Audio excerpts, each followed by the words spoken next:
Mr. Johns, for 5 minutes, please.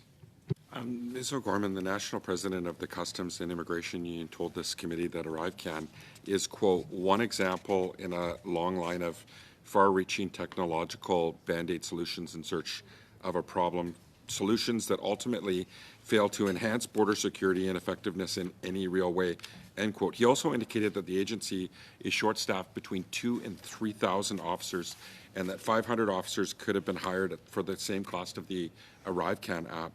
Do you think that Canadians got good value for the $54 million that was spent, or would our borders be under less pressure if more investments were made in staffing? I'll observe that Mr. Weber vigorously and actively defends the interests of his members, and I observed his comments in that regard. The money was not ongoing, so we couldn't have hired border officers with that money. Our college was closed. And speak what the need is, and maybe you can talk about how far back these staffing issues go. I mean, Ms. Kuzi asked a question about the fall economic statement and the $137 million. Can you speak a little bit about that in connection to my question? Sure. So the number of BSOs at any port of entry will fluctuate depending on travel patterns, and certainly as we come out of the pandemic, we're trying to figure out whether those travel patterns are being reestablished. I don't agree with the number of 2,000 to 3,000. Very happy to have the money in the fiscal update, and we will be putting those, as I indicated, toward border service officers. What is the need, and how far back do these staffing issues go? I mean, speaking of previous governments and cuts that were made.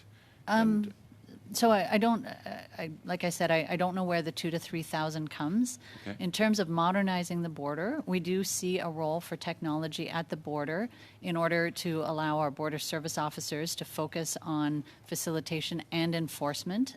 We didn't see a decrease in enforcement during the pandemic. In fact, there was twice as many firearm seizures in 2021 as there were in 2020. I understand that there's clearly staffing issues, though. We know that the illegal flow of illegal firearms and contraband is a huge issue right now. Maybe you can talk about what are the needs and what is it going to take to address the staffing issues at CBSA? Well, certainly the funding in the recent federal fiscal update is that enough?